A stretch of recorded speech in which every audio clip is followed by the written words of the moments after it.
The man known to history as Gordon of Khartoum was born Charles George Gordon on the 28th of January 1833 in Woolwich, a district in southeast London best known as the home of the Royal Military Academy, where officers of the Royal Artillery and the Royal Engineers were trained for the British Army. His father was Henry William Gordon, an artilleryman and veteran of the Napoleonic Wars who rose to the rank of Major General. He came from a family in which 4 generations had served in the British Army. His mother was Elizabeth Enderby, who was from a family of whaling merchants who started off mainly trading in New England, but after the American War of Independence, the Enderbys sponsored expeditions to Australia and New Zealand. The 31-year-old Henry Gordon married Elizabeth in May 1817. She was 6 years his junior. Following her marriage to Henry William Gordon, Elizabeth would have 11 children over a 20-year period from 1818 to 1838, of whom Charles was the 9th. Charles Gordon grew up during a time when the British Empire had established itself as the world's superpower. After the Battle of Waterloo in 1815, which ended more than 2 decades of conflict between Britain and France in the Revolutionary and Napoleonic Wars, Britain and its mighty Royal Navy managed to gain control of the international trade system for the best part of a century. The empire reached its heights under Queen Victoria, who came to the throne in 1837 following the death of her childless uncle, William IV. Although primarily motivated by a desire to increase the wealth of the empire through trade and commerce, the British were also known to use their military power to defend the interests of fellow Christian nations or to help preserve the European balance of power. In 1827, the Royal Navy joined the French and Russian fleets in defeating the Ottoman Turkish fleet at the Bay of Navarino, paving the way for Greek independence in 1829, though the increasing influence of Russia in the Balkans at the expense of the Ottomans was to be a cause for concern in the coming decades. Further to the east, Britain went to war in 1839 with the Qing Empire in China over the right to sell the addictive opium drug which the Chinese government had tried to ban. Gordon would see action in both Russia and China over the course of his military career. British military officers and their families were posted all round the world in the service of the empire, and in 1836 the 3-year-old Charlie Gordon accompanied his father to a posting in Dublin. 2 years later, Henry William was promoted to lieutenant colonel and transferred to Leith Fort on the Forth Estuary near Edinburgh.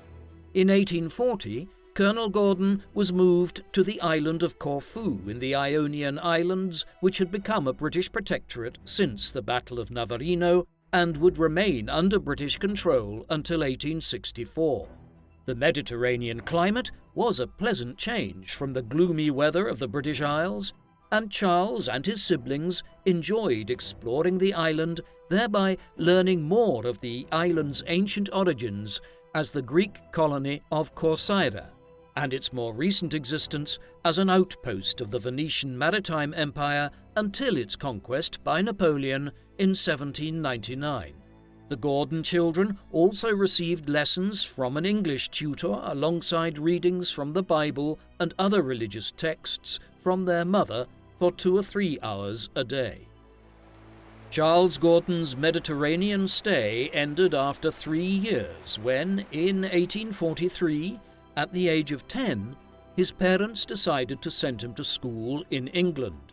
Acting upon the advice of the children's governess, Miss Rogers, Henry and Elizabeth sent their son to a small school called Fulland's House in Taunton in Somerset, run by the governess's father and brother, George Rogers and the Reverend Herbert Rogers. Charles did not enjoy his studies at Fulland's very much and was a mediocre student, though he developed a talent for drawing and making detailed street maps. In November 1843, a month after Charles started at Fullands, his beloved sister Emily died of tuberculosis at the age of 17. Emily had been his favourite sibling, and Charlie later recalled that his life was never the same following her untimely death. In October 1845, Colonel Gordon returned to Woolwich to take up a post at the Royal Artillery Barracks. The following year, Charles returned home and attended a nearby school to prepare him for the examinations to the Royal Military Academy. After his return to Woolwich, he became closer to his sister Augusta, who, despite being 11 years older than him, would remain a close confidant throughout his life. Although the 14-year-old Charlie was initially indifferent to his devout sister's persistent efforts to strengthen his religious belief, he would later develop a strong Christian faith. On the 8th of July 1847, Charles George Gordon was appointed a gentleman cadet at the Royal Military Academy. The curriculum consisted of mathematics, fortification, history, geography, French, and German. Although he received good grades in French and fortification, Gordon developed a reputation for challenging authority. The Royal Military Academy had recently established a system of prefects, whereby older boys, given the rank of corporal within the academy, would instill discipline among the younger cadets. During his first year, after being ordered to walk rather than run out of the dining hall after meals, Gordon headbutted one of the senior cadets, knocking him down the stairs and through a glass door. He was placed in confinement and subjected to regular floggings from the school authorities and was fortunate to avoid expulsion. In the immediate aftermath of the incident, Gordon protected himself by seeking isolation from his friends and classmates, but after a while, his rebellious streak returned, and he was often heard making disparaging remarks about the officers during parades. By the time Gordon became a senior cadet, he had become a strict disciplinarian himself. He was due to graduate in 1851, but during an inquiry by the Board of Ordnance into bullying at the academy, Gordon was accused of beating a boy several times with a clothes brush and bruising his back. Though the inquiry recommended his dismissal, the academy authorities satisfied themselves by delaying his graduation by 2 terms or 6 months. As an expert in drawing, map-making, surveying, and designing fortifications, Gordon hoped to become a military engineer or sapper. After passing his delayed practical examination in June 1852, the 19-year-old Gordon was commissioned as a second lieutenant in the Royal Engineers. He reported to the Royal Engineers Brompton Barracks near the Chatham Dockyard, and over the next 19 months was involved in the renovation and rebuilding of army buildings in the area. Despite his sister Augusta's attempts to find him a suitable Christian bride, Gordon was a shy and lonely young man who always avoided social events. In February 1854, Gordon was promoted to first lieutenant and posted to the garrison at Milford Haven, near Pembroke in South Wales. Although Gordon did not see much point to the refortification programme in South Wales, he enjoyed visiting the Pembrokeshire countryside and became friends with Captain Francis Drew, an infantryman of the 11th Regiment. Along with his wife, Anne, Drew inspired within Gordon a strong belief in Christianity. Gordon began praying and reading scripture regularly, writing to a delighted Augusta about how this religious transformation had made him happier in life. He was particularly influenced by St. Paul's teaching that, "For to me, to live is Christ, and to die is gain," which made him unafraid of death. Following the Drews' example, Gordon did not become a member of any church, but attended congregations of various Christian denominations, including Roman Catholic, Methodist, Presbyterian, in addition to the Church of England. For almost 40 years since the Battle of Waterloo, the British Army had seen little action. This situation was set to change when, in July 1853, Russian armies invaded the Ottoman Empire and occupied the provinces of Wallachia and Moldavia under the pretext of protecting Orthodox Christians in the empire. In November 1853, the Russian Black Sea Fleet defeated and destroyed the Ottoman fleet at the Battle of Sinope. Britain and France were afraid that the Russians might march all the way to Constantinople, also known as Istanbul, and intervened on behalf of the Ottomans by declaring war on Russia in March 1854. After trapping the Russian fleet at its base in the port of Sevastopol on the Crimean Peninsula, the British and French landed an army on Crimea in September and began to lay siege to Sevastopol. On the 25th of October, the British managed to repulse a Russian attack on its supply base at Balaclava, during which a failure of communication caused the Light Brigade of more than 600 men to charge into the so-called Valley of Death in the face of Russian cannon. Although the Light Brigade did manage to capture the Russian guns, the heavy casualties sustained damaged the reputation of its commander, Lord Cardigan, and the commander-in-chief, Lord Raglan. Gordon had hoped to see service in the Crimea, but at the end of November he was ordered to report to his childhood home of Corfu instead. After begging family friends at the War Office for a posting in the Crimea, on the 3rd of December he was given new orders to join a Royal Engineer unit mapping minefields in the Crimea, and arrived at Balaclava on the 2nd of January 1855. Lieutenant Gordon was soon at work on the siege lines around Sevastopol. Gordon's brothers, Enderby and Henry, were also serving in the Crimea, as was his fellow sapper Gerald Graham, a friend from the Royal Military Academy. Gordon would also become close friends with a young infantry officer named Garnet Wolseley, who would cross paths with Gordon frequently and end his distinguished military career as a field marshal. In addition to building trenches and carrying out mining operations, Gordon spent much of his time sketching the Russian fortifications in anticipation of a major Allied offensive against Sevastopol.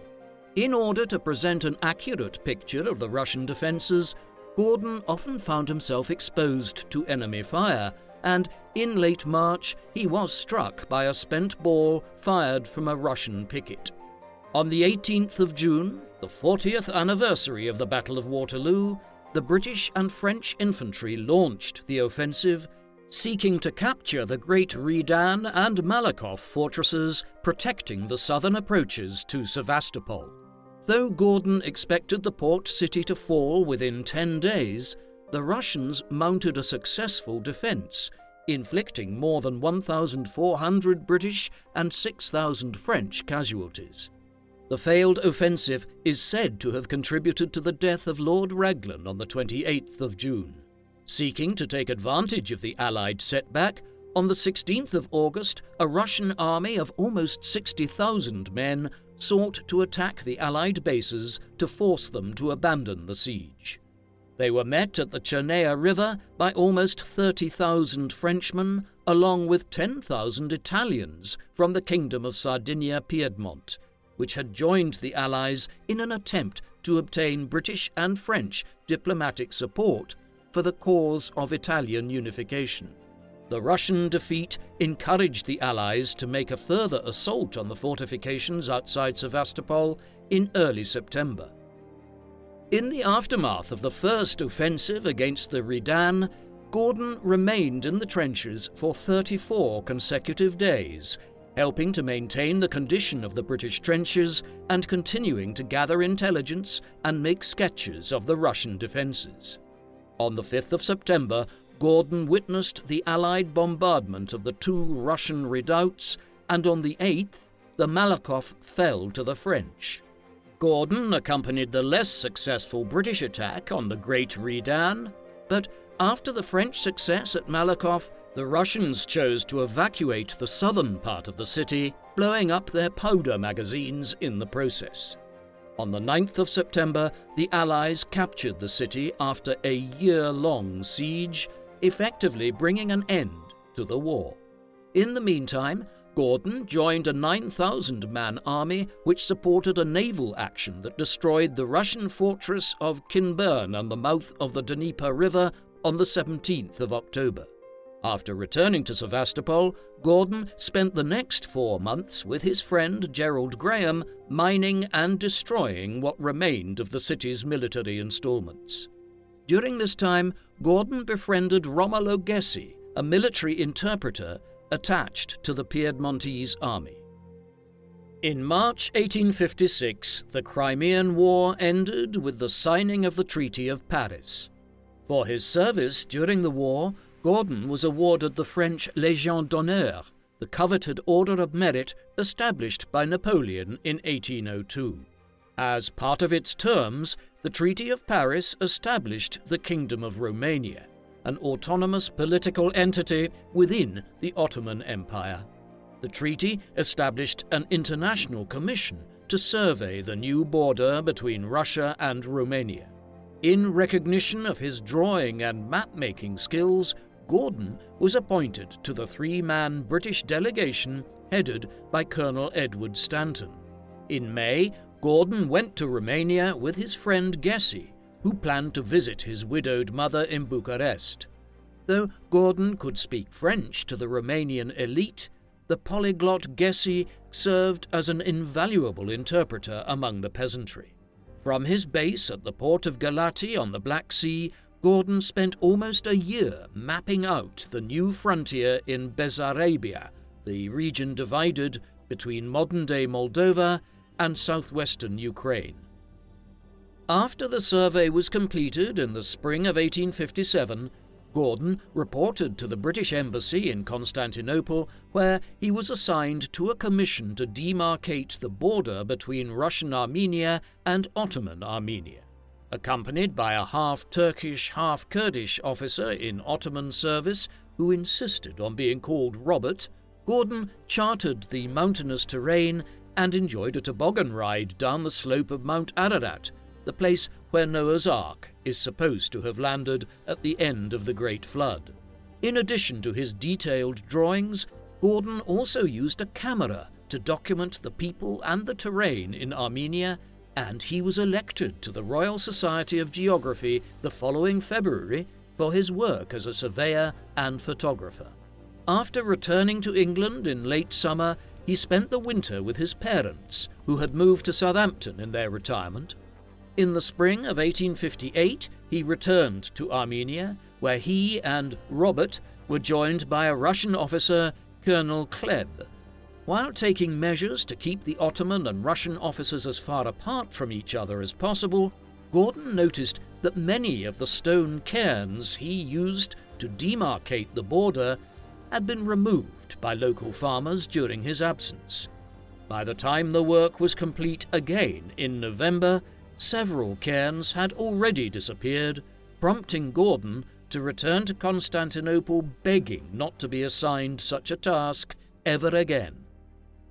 After returning to Southampton at the end of 1858, in April 1859, Gordon was promoted to captain and appointed second adjutant at the Chatham depot, serving under its commandant, Edward Stanton, whom he had worked with in Romania.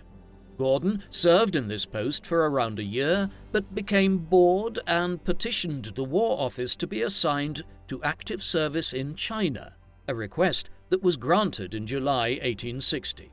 After the end of the First Opium War in 1842, the Chinese authorities ceded the island of Hong Kong to the British and agreed to open 5 so-called treaty ports to Western trade, though the opium trade technically remained illegal. In the 1850s, a further attempt by Chinese officials to suppress the opium trade led to the outbreak of the Second Opium War in October 1856.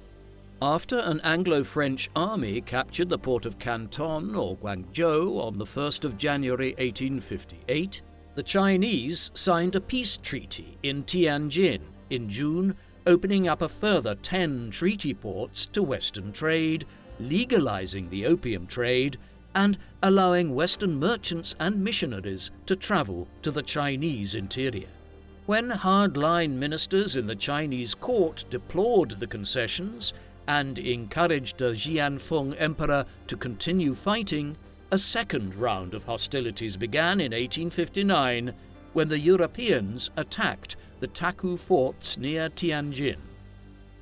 By the time Gordon arrived at Tianjin in September 1860, the Anglo-French army had captured the Taku forts and were advancing on the Chinese capital of Beijing. In early October, French and British forces arrived in Beijing and began looting the Summer Palace and the Old Summer Palace. After learning that several British and French officers captured by the Chinese had been brutally executed, the British commander, Lord Elgin, ordered the burning of the Old Summer Palace, and as a sapper, Gordon was personally involved in carrying out the operation. Although Gordon agreed with his superior that the Chinese deserved to be punished for their treatment of the prisoners, he lamented his part in the destruction of the palace. The emperor fled the capital and let his brother, Prince Gong, sign a convention with the British and French accepting the concessions made in the Treaty of Tianjin, thus ending the Second Opium War. After peace was made, Gordon and his sappers built living quarters for the occupation army that stayed in Tianjin for the next 18 months to enforce the terms of the treaty. The Qing Empire may have ended the war with the Europeans, but a longer and bloodier war was still ongoing. In the late 1840s, a man from the southern Chinese province of Guangxi named Hong Xuecha, frustrated by his repeated failures to pass the Imperial civil service examination, was inspired by Christian missionaries and founded a religious movement after identifying himself as the brother of Jesus Christ.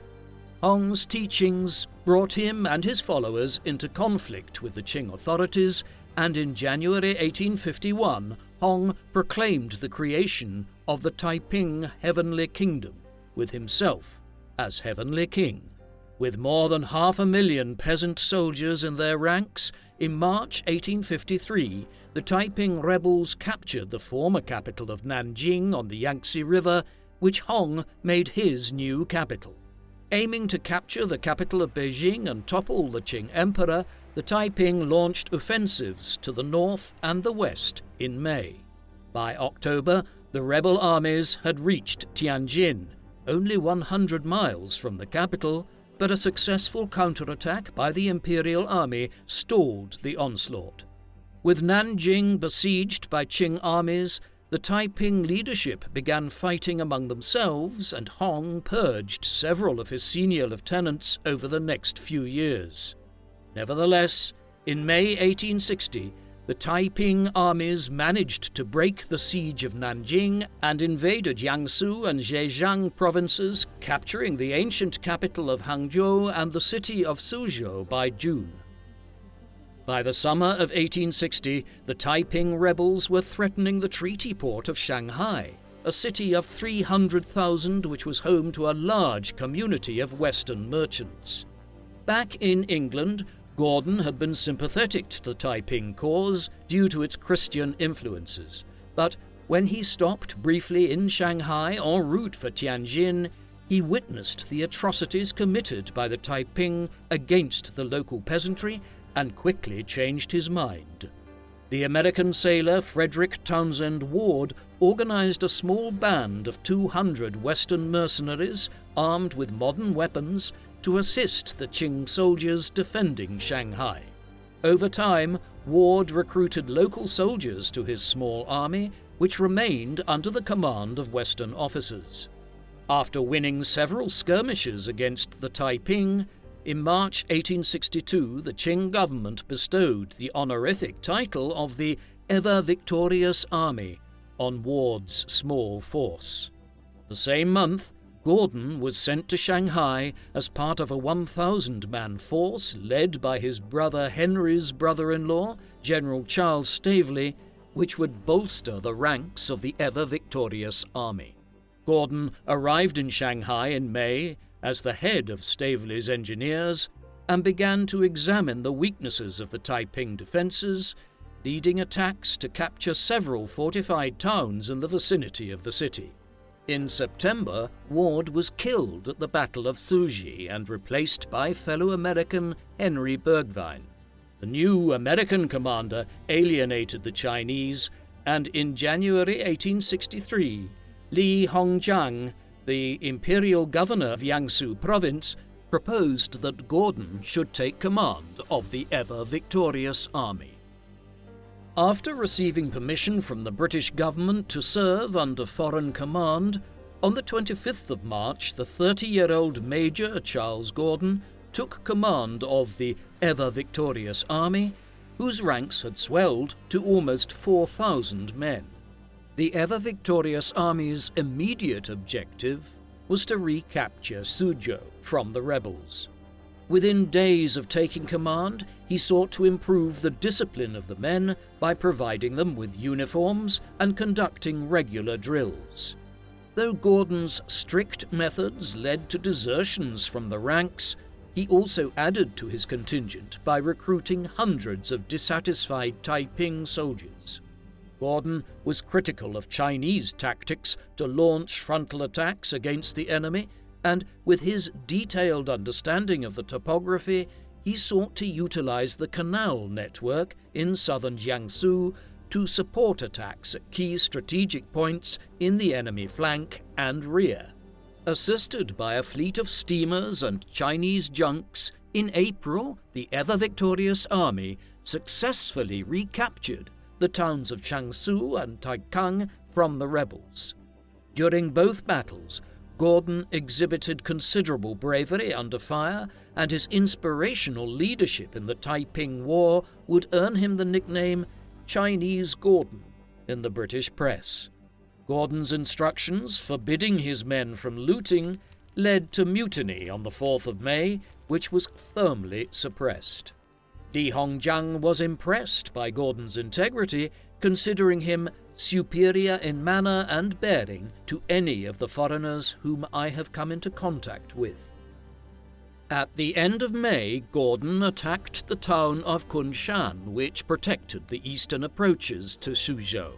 Gordon led the attack along the canal to Suzhou aboard the ironclad steamer Heisen, sending a force of 350 men to subdue the city while he sailed up and down the canal, blasting the Taiping defences. The capture of Kunshan opened the way to Suzhou, and the ever-victorious army began attacking the towns surrounding the city. In the meantime, the disgruntled Henry Burgvine had defected from the ever-victorious army and joined the Taiping defence of Suzhou. After Gordon surrounded Burgvine, the American tried to rejoin the Imperial forces, but another attempt to defect prompted Gordon to arrest him and send him away. With Burgvine out of the way, in November, Gordon negotiated a surrender with the Taiping princes inside the city after promising to spare their lives. Once the Imperial forces entered the city, Li Hongjiang went back on the agreement and ordered the execution of the Taiping leaders. Li's decision outraged Gordon, who believed that it would only encourage the Taiping to continue their resistance and spill more blood. The enraged Englishman refused to cooperate with Li, and when a messenger arrived bearing gifts from the Tongxi Emperor on the 1st of January 1864, Gordon refused to accept them. The refusal was considered a grave insult to the Chinese, and Gordon offered his resignation, but by February he repaired relations with Li Hongjiang and recognized that the Chinese general had implicit orders from the emperor to execute the rebel leaders. With General Zheng Guofan's Hunan army advancing against Nanjing along the Yangtze from the west, Li advanced on the Taiping capital from the east. As the honor of taking Nanjing would be reserved for the imperial troops, Gordon's men carried out the secondary objectives of subduing Taiping resistance at Yijing, Liyang, and Jintan, where on the 21st of March Gordon was wounded lightly in the thigh. After helping Li capture the major city of Changzhou in May, which restored imperial control over the whole of Jiangsu in June, Gordon disbanded the ever-victorious army. Shortly after the death of Hong Xuecha in June, Zheng's Hunan army captured Nanjing in July and executed the Heavenly King's teenage son and successor, putting an end to the rebellion. By the time of Nanjing's fall, Gordon was in Beijing to advise the emperor on the reorganization of the imperial armies. He made up for his previous refusal of the emperor's gifts by accepting the noble rank of Viscount, the title of Commander-in-Chief of Jiangsu Province, and the yellow jacket of the emperor's ceremonial bodyguard, which had never been granted to a foreigner before. Once again, he declined a gift of 10,000 silver taels, and likewise declined a substantial sum of money offered to him by Shanghai's grateful merchant community. Having already been promoted to lieutenant colonel in China, Gordon became a companion of the Order of the Bath in December 1864 while he was returning to England. The 32-year-old Gordon was uncomfortable with the fame he had gained in China and resented the journalists who gathered at his parents' house in Southampton upon his arrival. He was happier to see his old friend Romolo Gessi, who sought to recruit Gordon to General Giuseppe Garibaldi's campaign of Italian unification, but Gordon chose to remain at home with his sick father, who died in September 1865. That same month, he accepted a new post at Gravesend in Kent, where he would command the Royal Engineers in the construction of fortifications defending the Thames estuary. Although he considered the fortifications expensive and obsolete, Gordon nevertheless busied himself each morning supervising the construction works. During the afternoons, Gordon dedicated his free time to charitable activities which he considered part of his Christian duty. Although he had witnessed poverty and destitution in war zones before, he was surprised by the level of deprivation in the town. Encouraged by his friends Frederick and Octavia Fries from the local religious tract society, he invited the local poor to summer parties at his residence at Fort House, serving plentiful amounts of food at his own expense. He taught geography and arithmetic at the local ragged school for working-class children and allowed some of the poorer boys to stay for several nights at Fort House, ensuring they were well-clothed and well-fed. In 1867, he converted a couple of the reception rooms into classrooms and opened a night school teaching up to 500 boys over 5 years. He is said to have spent 90% of his salary for charitable purposes and also donated a gold medal he received from the Chinese emperor. Although Gordon's charitable work did not come under any scrutiny from his contemporaries, later historians and biographers in the 20th century theorized that while Gordon may have been a latent homosexual, there is no evidence that he acted upon those desires. In his biography of Gordon, the Canadian historian Brad Fort maintains that Gordon was heterosexual but chose to remain celibate at a young age out of a sense of Christian duty. While Gordon hoped he would be posted back to China, in 1871 he was appointed to the Danube Commission tasked with surveying the waterways of the Danube Delta. In October, he left for Galati, the port town he had last seen in 1857.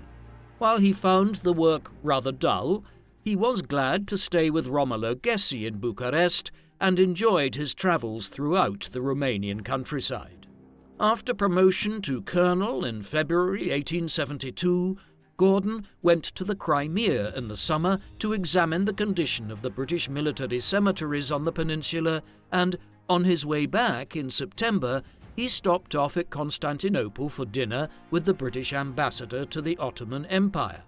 During the dinner, Gordon spoke with Nubar Pasha, the chief minister of Egypt, who was looking for someone to become Governor-General of Equatoria, or Southern Sudan, then under Egyptian control.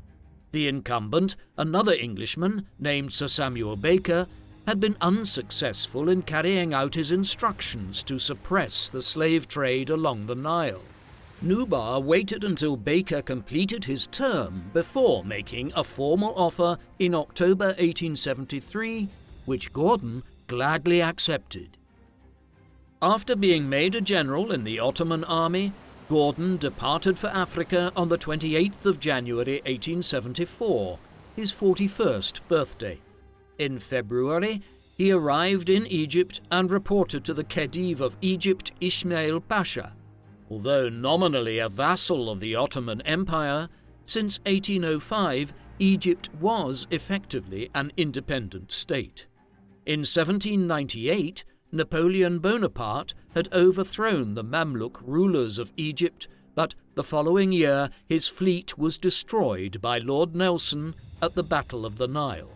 After British and Ottoman troops expelled the French in 1801, an Ottoman general of Albanian descent named Muhammad Ali became governor of Egypt in 1805. With the Ottoman Empire in decline, Muhammad Ali and his successors, who claimed the title of Khedive or Viceroy, enjoyed considerable autonomy and aimed to expand their territories beyond Egypt, conquering Sudan in the 1820s.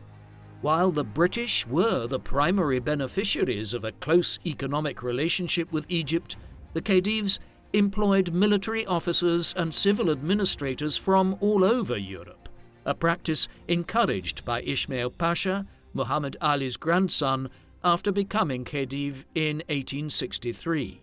In 1869, Ismail presided over the opening of the Suez Canal, a development of enormous economic benefit to Britain and Europe, reducing travel time to and from India by 2/3. Encouraged by the British, Ismail sought to expand into Central Africa to the headwaters of the Nile and the Great Lakes, which would be one of Gordon's objectives as governor of Equatoria. During his meeting with the Khedive in Cairo, the new governor was offered his predecessor's salary of £10,000 a year. When Gordon said that £2,000 would be enough, an astonished Ismail exclaimed, "What an extraordinary Englishman! He doesn't want money." After taking leave of the Khedive, Gordon made his way down the Suez Canal to the Red Sea, where he was met by Gessi, who had left Romania and taken up a commission in the Khedive's army after learning of Gordon's appointment. With Gessi at his side, Gordon arrived at the Sudanese capital of Khartoum in March, where he made the acquaintance of his immediate superior, Ismail Pasha Ayyub, the Governor-General of Sudan. He soon steamed up the Nile and in April reached the island of Gondokoro, 750 miles south of Khartoum, which would serve as the base for his efforts to crack down on the slave trade over the next 2 years. Gordon began work constructing a series of fortified outposts to assert the authority of the Egyptian government, but his campaign against the slave trade was undermined by Ayyub, who had an economic incentive to allow the trade to continue. Gordon also aimed to establish Egyptian control of the neighbouring kingdoms of Buganda and Banyoro.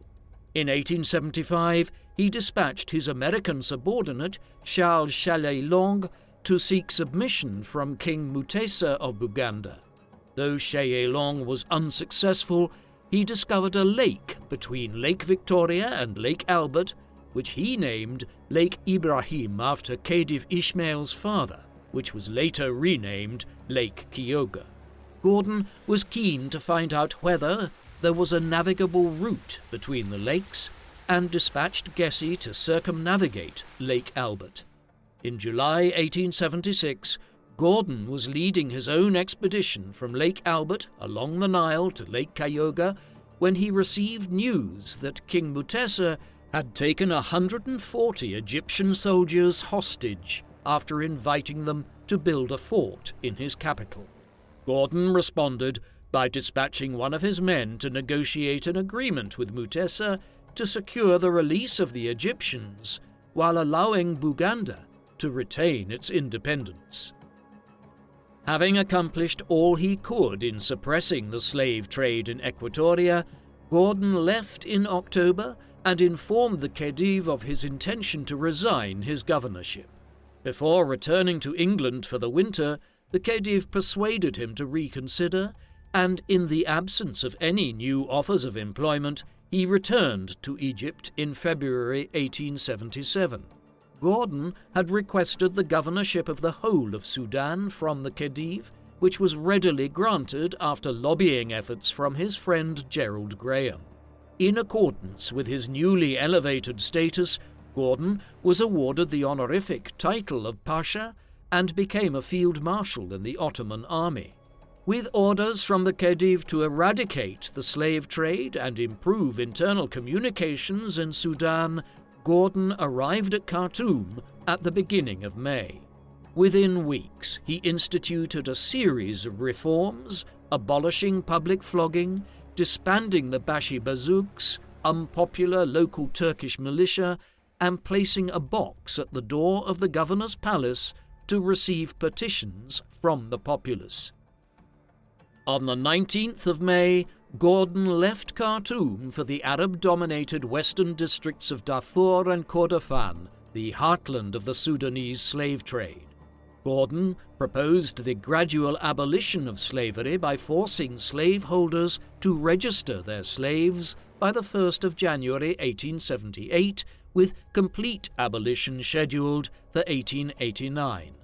The most powerful slave trader in Sudan was Zubair Rahma, who had conquered Darfur for Egypt in 1874, but was away fighting for the Ottoman army against the Russians in Bulgaria. In his absence, Zubair's son, Suleiman, led an insurrection against the Egyptian authorities, prompting Gordon to ride out and suppress the rebellion.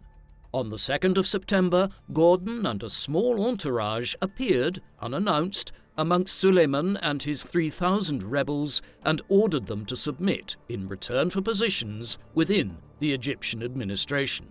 Impressed by Gordon's fearlessness, 3 days later, Suleiman and a number of his subordinate chiefs agreed to withdraw.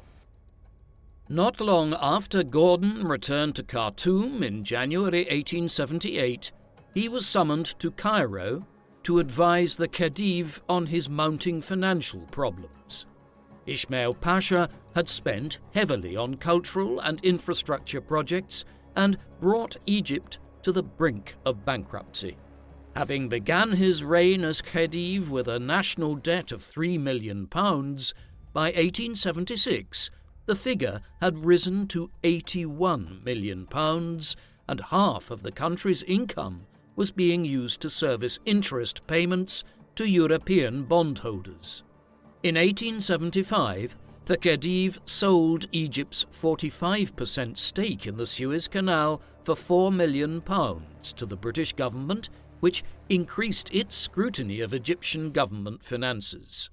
The British and French demanded an inquiry, but refused to accommodate the Khedive's wishes for Gordon to chair it.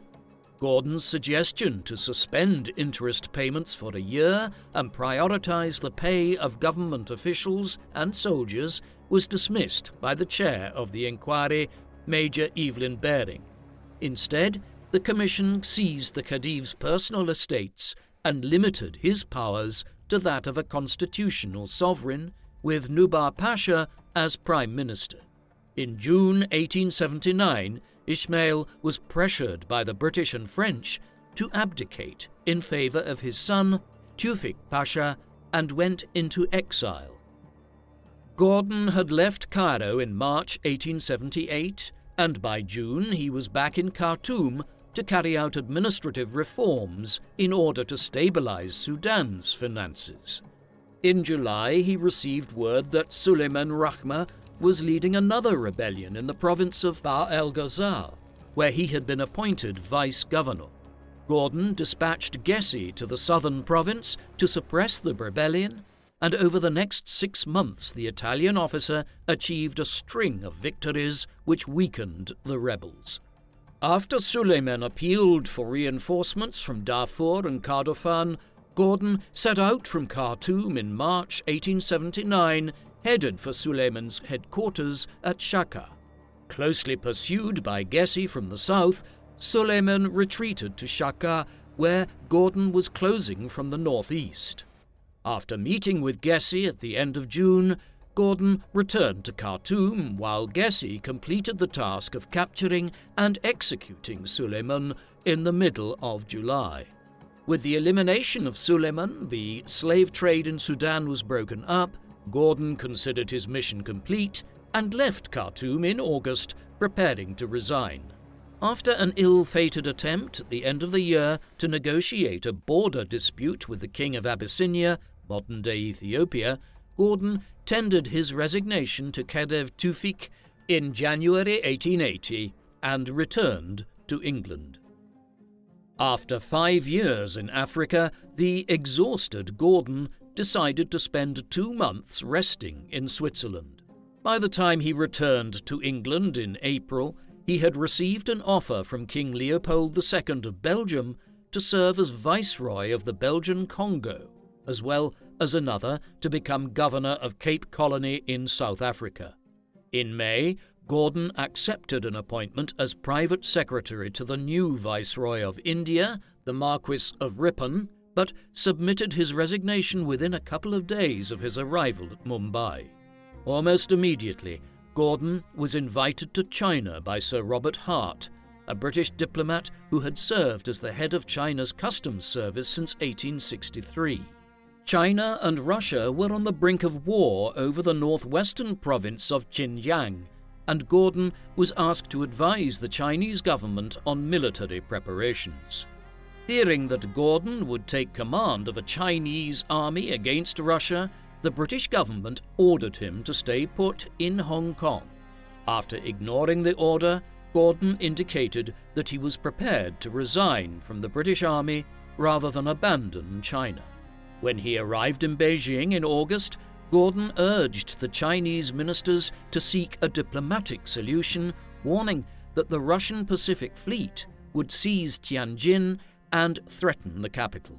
The Chinese rejected the advice, but after Gordon returned to England, the Treaty of St. Petersburg was signed in early 1881, avoiding war. Following his return to England in October 1880, Gordon embarked on a 2-week tour of Ireland, where he witnessed the appalling destitution of the Irish peasantry. The experience prompted him to write a memo to the Liberal Prime Minister William Gladstone in favour of land reform in Ireland, proposing that the government buy out the Anglo-Irish landlords and divide their estates among the poor tenant farmers. After spending the early months of 1881 in London, in May, Gordon was appointed commander of the Royal Engineers on the island of Mauritius in the Indian Ocean, which had been a British imperial possession since the Napoleonic Wars. After arriving in late June, he spent over a month inspecting the island's defences, as well as those of the Seychelles to the north. He was so impressed by the beauty of the islands that he proposed it as the location of the biblical Garden of Eden. In August, Gordon wrote up his Memorandum on Colonial Defences, setting out his views not only on Mauritius and its surrounding islands, but the whole question of imperial defence. He argued that southern Africa was more important than the Suez Canal for control of India, since the canal could be blocked by a single sunken ship. He also recommended that Mauritius and the Seychelles should be split into separate colonies, a suggestion that was eventually adopted in 1903. Not long after his promotion to Major General in March 1882, Gordon was ordered to South Africa, where he served as an advisor to the government of the Cape Colony over its relationship with the small kingdom of Basutoland, modern-day Lesotho. After arriving in Basutoland in September, he began negotiations, but after being caught up in a struggle between rival brothers who claimed the throne, Gordon fell out with the Cape government and sailed home in October. Following a short stay in England, he decided to travel to the Holy Land and arrived in Jerusalem in January 1883. Ever since he had embraced Christianity, Gordon hoped to visit the holy sites associated with the life of Christ.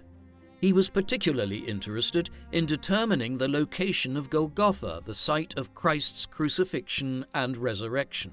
He rejected the theory that the Church of the Holy Sepulchre had been built on the site, and instead pointed to a site further north, beyond the Damascus Gate, named Skull Hill, at the foot of which is a rock tomb known as the Garden Tomb.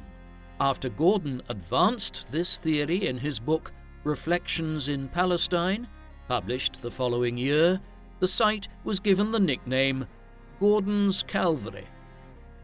After relocating to the Mediterranean port of Jaffa, Gordon received an offer from King Leopold to serve in the Congo. Having previously declined the appointment, Gordon accepted the Belgian offer and arrived in Brussels on New Year's Day 1884.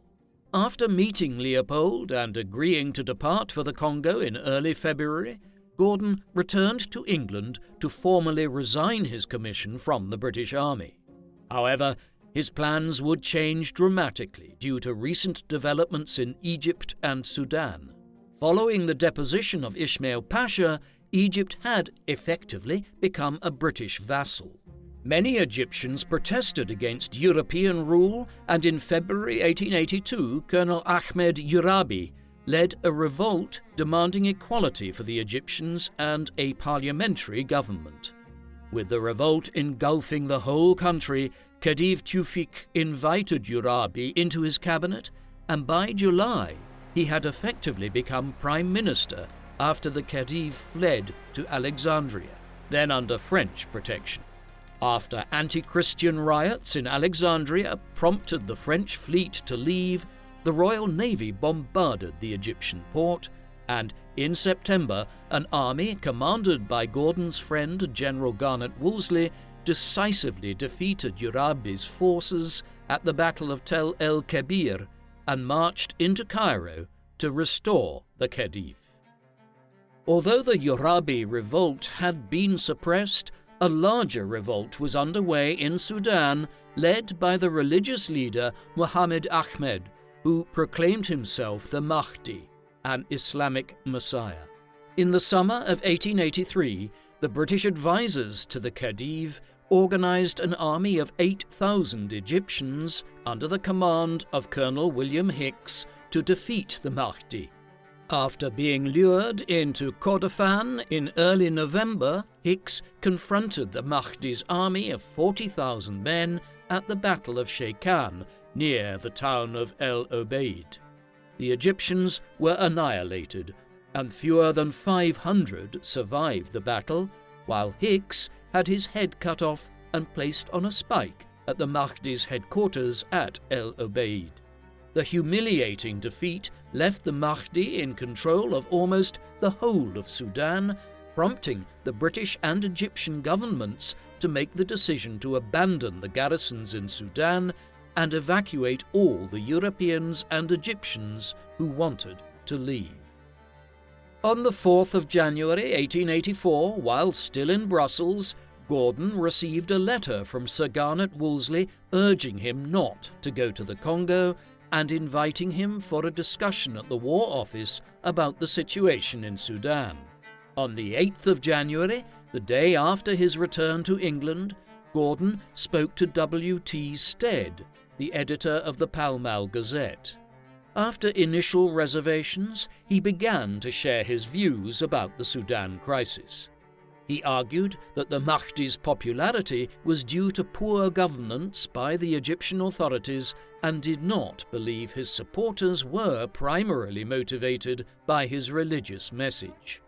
He criticized the government's evacuation announcement, which he considered counterproductive to morale in the areas of Sudan that remained loyal to the Egyptian government, and warned that failure to eliminate the Mahdi would cause the uprising to spread to Egypt. He proposed that Sir Samuel Baker and his brother Colonel Valentine Baker should be sent to Egypt to rescue the situation.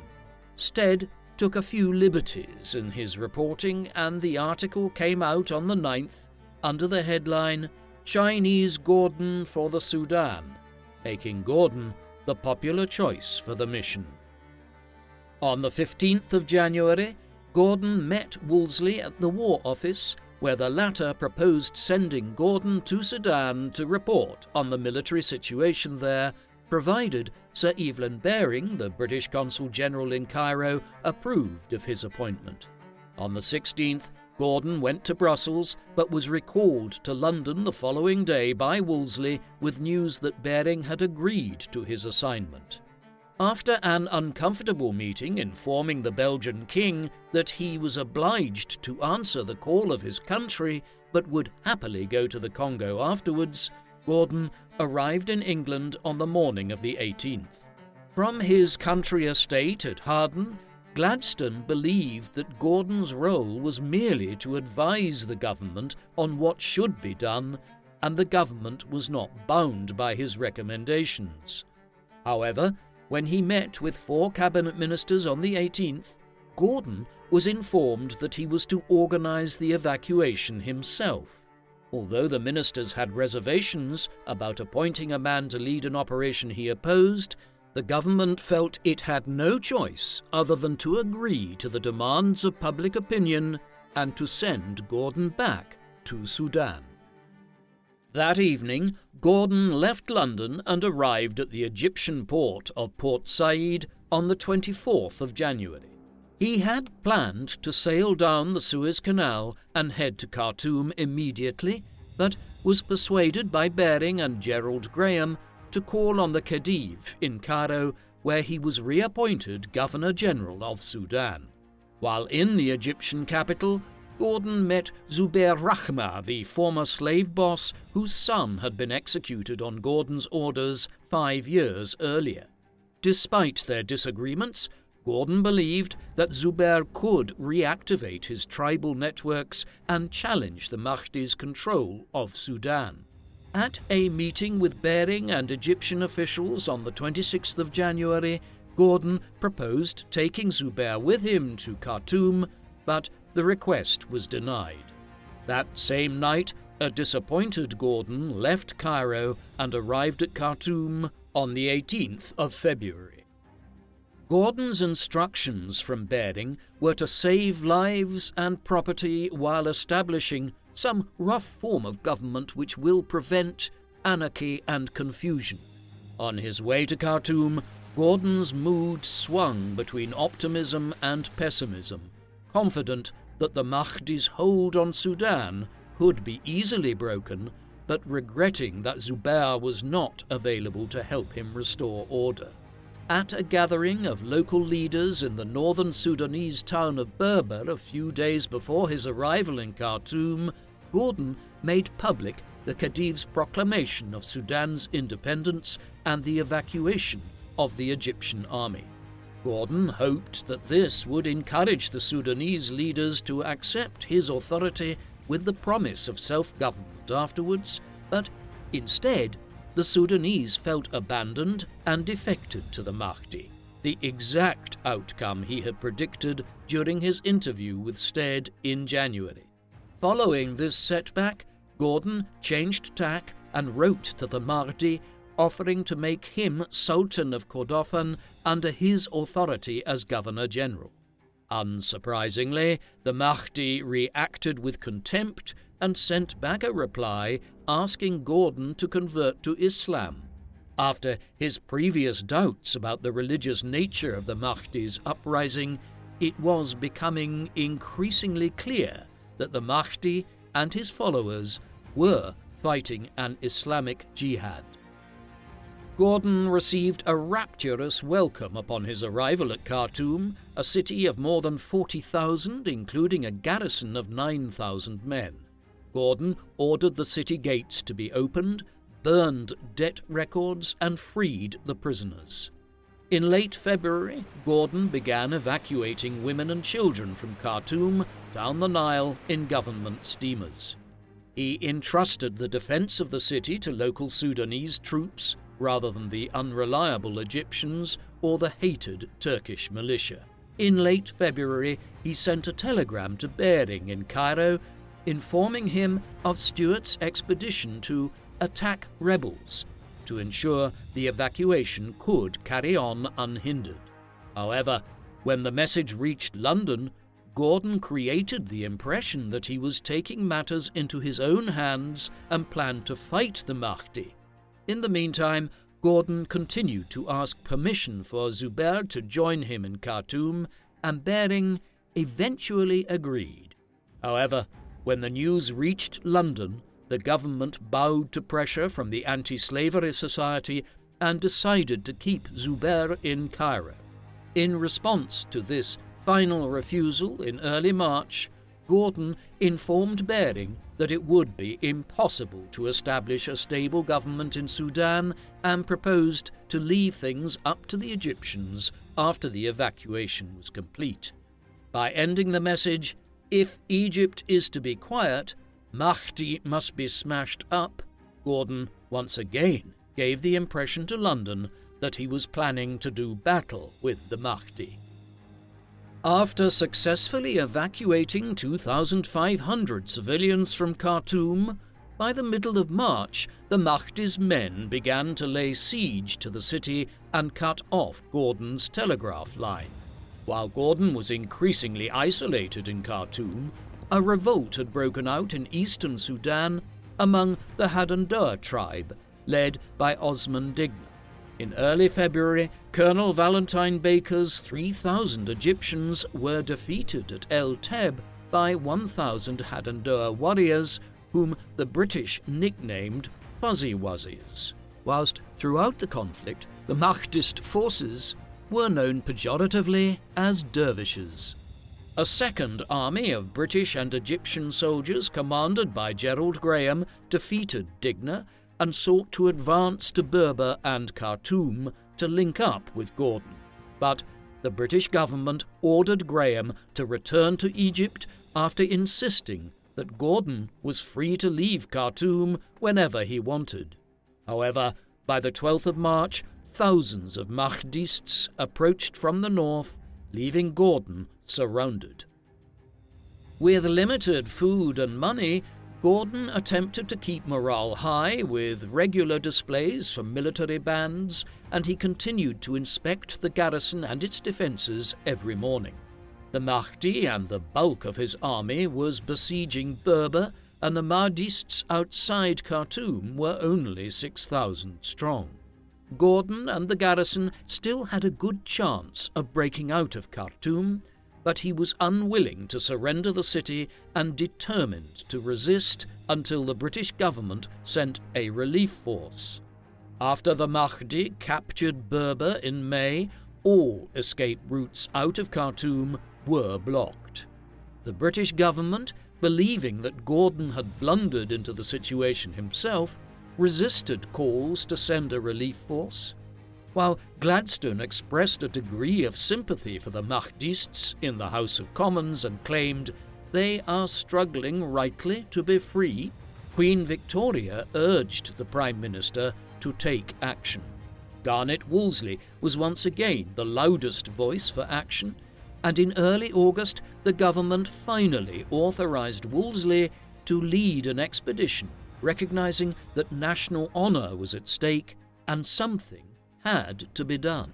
Wolseley arrived in Cairo in early September, but it was not until the 27th that his relief force of 5,400 men was equipped to leave the Egyptian capital and advance up the Nile. Meanwhile, in early September, Gordon sent Stuart and Power on a mission down the Nile to re-establish communications with Behring in Egypt. Their steamer ran aground, and after going ashore, the men were soon ambushed and murdered. Gordon did not learn of their fate until late October, when the Mahdi set up camp across the river near Omdurman at the head of an army of some 50,000 men. By December, supplies in Khartoum were running perilously low, and Gordon wrote in his journal that the city might fall if the relief force did not arrive in 10 days. Mentally exhausted, Gordon refused offers from the Mahdi for safe passage out of the city and seemed to prepare himself for martyrdom, even if help were to arrive. Wolseley had expected to reach Khartoum in early November, but progress upriver was painfully slow. In early January 1885, he divided his army into 2 columns, sending 1,400 men, mostly from the Camel Corps, to take the most direct route to Khartoum by crossing the desert, while the remainder of the force continued upriver. On the 17th of January, the Desert Column encountered a force of 14,000 Mahdists at Abu Klea, but managed to overcome them with minimal casualties. The column repelled a further attack a couple of days later at Abu Kru, once again inflicting heavy casualties on the enemy, but at the cost of more than 100 dead, including its commander, Major General Herbert Stuart. His inexperienced successor, Sir Charles Wilson, was overly cautious and wasted crucial time by reorganizing his forces and choosing to lead a reconnaissance mission to Khartoum at the head of 20 British soldiers and over 100 Egyptians. Through his telescope, Gordon was able to see the displays of mourning in the Mahdi's camp for the men killed at Abu Klea and Abu Kru, and gained heart that the relief force was not far away. A week later, anticipating that Wolseley's men would arrive any day, the Mahdi prepared to launch his final attack on Khartoum. The receding waters of the Nile exposed a narrow strip of land leading to the city walls, and on the morning of the 26th, the Mahdist army attacked and soon overcame Khartoum's weakened defences, killing 10,000 civilians and soldiers of the garrison over the course of the day. Although the Mahdi had issued strict orders not to kill him, Gordon died during the first hour of fighting at the staircase in the northwest of the Governor-General's palace. There is no consensus about how he died, but his contemporaries preferred the image of him calmly descending the staircase, unarmed, wearing his ceremonial uniform as Governor-General and the red fez of an Ottoman pasha. The Irish painter George William Joy's iconic painting of the death of Gordon depicts the general standing at the top of the staircase in his fez and British redcoat with a spear pointing at him. Other eyewitnesses recount him defending himself with his revolver and sword before finally being cut down. Gordon's head was cut off and presented to the Mahdi, while his body was thrown down a well. 2 days later, on the 28th of January, on what would have been Gordon's 52nd birthday, Charles Wilson and his small party arrived to survey the ruins of Khartoum and promptly turned back. After the news of Gordon's death and the fall of Khartoum reached London, the press blamed Gladstone, labelling him the murderer of Gordon by reversing the initials of his nickname of Grand Old Man.